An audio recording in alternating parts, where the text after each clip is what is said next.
To में और हिंदी की ऑनलाइन कक्षा में एक बार फिर से आपका बहुत स्वागत है। बच्चों, वीडियो नंबर 71 में आप लोगों ने खाली स्थान भरो, संक्षिप्त प्रश्न उत्तर, विस्तृत प्रश्न उत्तर और पठित गद्यांश के बारे में जाना। अब वीडियो नंबर 72 में हम लोग पुस्तकीय अभ्यास के बारे में जानेंगे। यह आपका पार्ट 13 है, जिसका ये पार्ट 4 वीडियो है। हमारे पाठ का नाम है पाठ 13, जादू का ब्रश। बच्चों, इसी पाठ के पुस्तकीय अभ्यास के बारे में अब हम लोग जानेंगे। पुस्तकीय अभ्यास में आप लोगों ने अभी तक शब्दों के अर्थ लिख लिए होंगे। इसके बाद वाले पेज में पेज नंबर 98 में हम लोग इसके पुस्तकीय अभ्यास को जानना शुरू करते हैं। बच्चों, यहाँ सबसे पहले आपको दिया हुआ है आइए बातचीत करें, जिसमें एक प्रश्न पूछा गया है, सूची कौन थी? तो सूची एक सुंदर, मैंने यहाँ स्त्री लिखा है, क्या ये स्त्री सही है? जल्दी सोचकर बताइए, सूची कौन थी? सूची एक सुंदर स्त्री थी, महिला थी,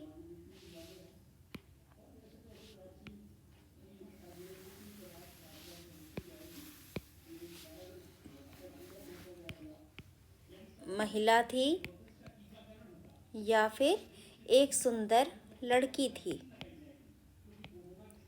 आप बताइए बच्चों, वह सुंदर एक स्त्री थी, वह महिला थी या लड़की थी? तो यहाँ सुंदर स्त्री गलत उत्तर है, महिला गलत उत्तर है, सूची कौन थी? एक सुंदर लड़की थी। ठीक है। दूसरा प्रश्न है, वह कहाँ काम करने जाती थी? वह एक धनी स्त्री के घर काम करने जाती थी। अब लिखा जाए, जिसमें आपके पास कई सारे विकल्प हैं। आपको सही विकल्प को चुनना है और प्रश्न के उत्तर लिखने हैं। सूची किस देश की रहने वाली थी? सूची नेपाल की रहने वाली थी, गलत उत्तर। वह भारत की रहने वाली थी, गलत उत्तर। क्या वह चीन की रहने वाली थी? सही उत्तर। और क्या वो पाकिस्तान की थी? गलत उत्तर। दूसरा प्रश्न है, सूची को जन्मदिन पर क्या उपहार मिला? खिलौने मिले, कार मिली, सतरंगा ब्रश मिला या गुलदस्ता मिला? खिलौने नहीं मिले, कार नहीं मिली, सतरंगा ब्रश मिला उसे और गुलदस्ता भी नहीं मिला। गुलदस्ता का चित्र उसने खुद बनाया था। सूची ने सबसे पहले किसका चित्र बनाया था? गाय का चित्र, घोड़े का चित्र या फिर फूलदान का चित्र? तो फूलदान का चित्र जो है ये सही उत्तर है। अब हम लोग आगे बढ़ते हैं प्रश्न संख्या 2 की ओर। बच्चों, ये विस्तृत प्रश्न उत्तर है। इसके प्रश्न के उत्तर आपको दोबारा अपनी पुस्तक में लिखने की आवश्यकता नहीं है। ऑलरेडी विस्तृत प्रश्न उत्तर में ये सारे प्रश्न के उत्तर आप लोगों को कॉपी में लिखने के लिए दिया जा चुका है, इसलिए इसे दोबारा आपको अपनी कॉपी में लिखने की आवश्यकता नहीं है। जैसे प्रश्न है, सूची के पिता क्या काम करते थे? सूची के पिता क्या काम करते थे, ये आप लोगों को कॉपी में लिखने के लिए दिया जा चुका है। सूची ने काम करना क्यों शुरू किया? ये भी उत्तर आपकी कॉपी में लिखने के लिए विस्तृत प्रश्न उत्तर में दिया जा चुका है। सूची ने जादू के ब्रश का उपयोग कैसे किया? इस प्रश्न का उत्तर भी ऑलरेडी आप लोगों को दिया जा चुका है, जो आप लोगों ने कॉपी में अभी तक लिख लिया होगा। चलिए अब पेज नंबर 99 की तरफ बढ़ते हैं।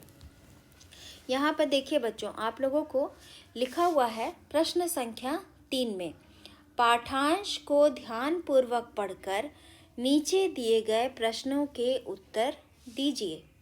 ठीक है, तो पाठांश यानी कि पाठ के अंश।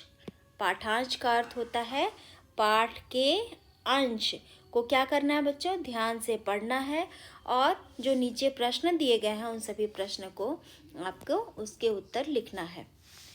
ठीक है, आपको क्या क्या यहाँ पर दिया गया है ये एक बार हम लोग जरा सा पढ़ लेंगे।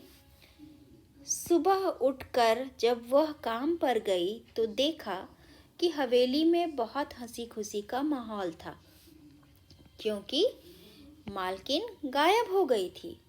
हवेली के सब लोग हंस खेल रहे थे, जैसे कोई त्योहार मनाया जा रहा है।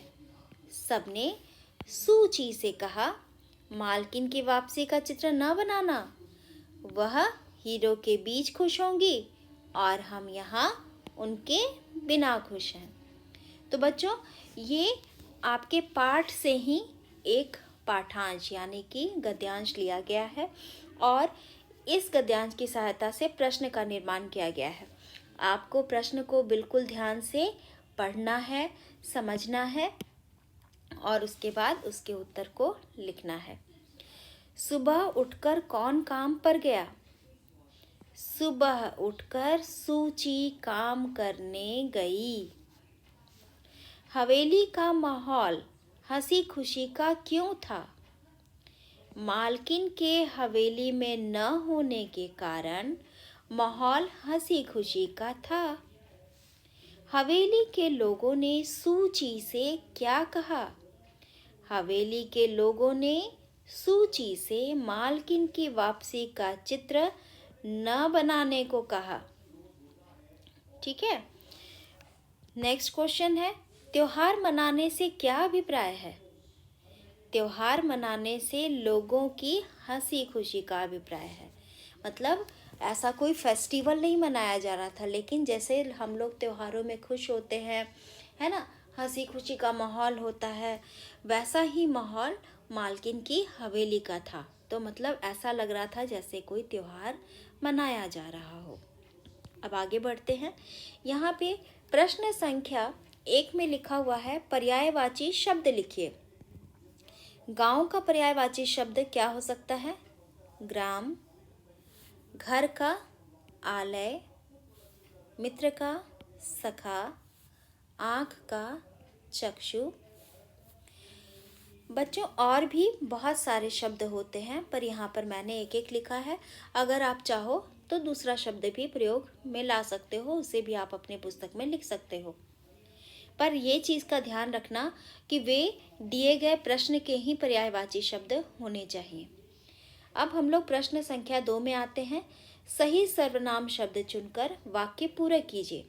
यहाँ पर बच्चों आप देख रहे होंगे कि यहाँ 2-2 उत्तर दिए गए हैं, है ना। जैसे वह और तुम, सब में और उसमें, तुमको और उसे, वह और तुम्हारी। तो इसमें से बच्चों हम लोगों को सही उत्तर को चुनना है, सही सर्वनाम शब्द को चुनना है और वाक्य को पूरा करना है। डैश प्रतिदिन स्कूल जाती थी। वह प्रतिदिन स्कूल जाती थी या तुम प्रतिदिन स्कूल जाती थी? यहाँ सही उत्तर है वह, तो हम लोग यहाँ पर लिख देंगे वह। डैश अनेक सुंदर चित्र टंगे थे, सब में या उसमें? सही उत्तर होगा उसमें। उसमें सुंदर चित्र टंगे थे। वो जिस कमरे में काम करने जाती थी, उस कमरे में अनेक सुंदर चित्र टंगे थे। शाम को लौटकर डैश चित्र जो बनाने थे, तुमको या उसे? उसे। शाम को लौटकर उसे चित्र जो बनाने थे। डैश क्या आवश्यकता है? वह क्या आवश्यकता है या तुम्हारी क्या आवश्यकता है? यहाँ उत्तर है तुम्हारी, तो यहाँ हम लोग तुम्हारी लिखेंगे और वाक्य को पूरा कर लेंगे। प्रश्न संख्या 3 में देखिए, काम खत्म कर जब वह घर आई तो उसके घर के काम बाकी थे। इस वाक्य में हम लोगों को पूर्ण विराम लगाना है, अल्प विराम लगाना है। अल्प विराम को हम लोग इंग्लिश में क्या कहते हैं बच्चों? कॉमा, है ना। तो पूर्ण विराम यानी कि फुल स्टॉप, जैसे यहाँ पे लगाया गया है, और फिर अल्प विराम यानी कि ये वाला कॉमा जो आपको यहाँ दिखाई दे रहा है। तो इस वाक्य में काम खत्म कर जब वह घर आई तो घर के काम बाकी थे, इसमें पूर्ण विराम अल्प विराम न होने के कारण वाक्य समझ में नहीं आ रहा है। तो अब आगे बढ़ते हैं पेज नंबर 100 की तरफ। यहाँ देखिए, जैसा कि आप यहाँ प्रश्न में देख पा रहे हैं, वो देखिए, अब फिर से पढ़िए। काम खत्म कर जब वो घर आई। अब यहाँ पे देखिए बच्चों, काम खत्म कर जब वह घर आई। आई के बाद देखिए यहाँ पर, इसमें यहाँ पर कुछ नहीं लगा हुआ है ना, लेकिन यहाँ पर क्या लगाया गया है, कॉमा। यहाँ कॉमा लगाया गया है। तो घर के काम बाकी थे और यहाँ लगाया गया है पूर्ण विराम यानी कि फुल स्टॉप। समझ में आया? अल्प विराम यानी कि कॉमा और पूर्ण विराम यानी कि आप लोगों का फुल स्टॉप, जिसे इंग्लिश में फुल स्टॉप कहा जाता है। यहाँ पे ये पूर्ण विराम है। तो इस तरह से अल्प विराम और पूर्ण विराम लगाने से हमारे जो वाक्य हम लोग लिखते हैं या बोलते हैं वो काफ़ी अच्छी तरह से समझ में आता है। देखिए यहाँ पर आप लोगों को पूर्ण विराम यानी कि ये वाला चिन्ह, ये चिन्ह को पूर्ण विराम कहते हैं। प्रश्नवाचक, ये जो हम लोग क्वेश्चन मार्क डालते हैं, इंग्लिश में आप लोग बोलते हो ना क्वेश्चन मार्क, हिंदी में होता है प्रश्नवाचक चिन्ह।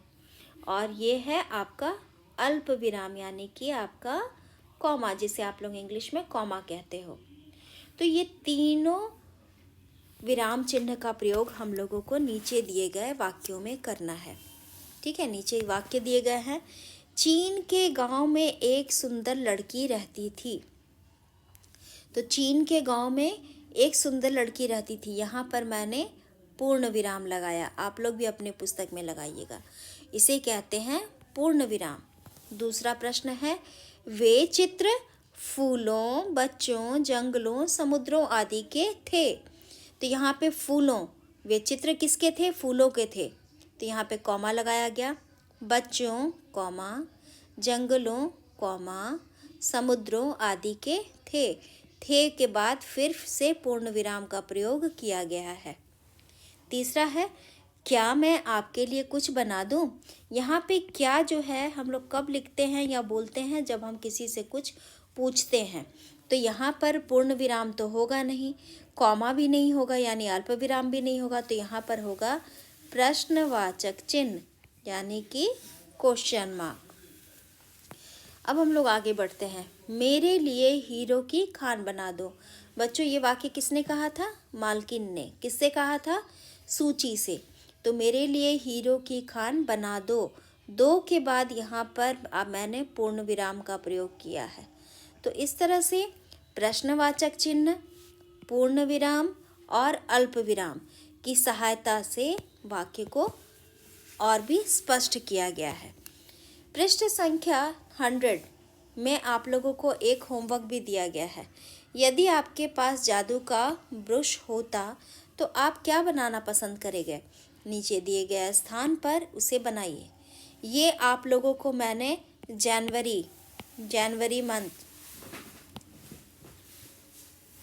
मंथ की एक्टिविटी में आप लोगों को ये प्रश्न मैंने दिया है।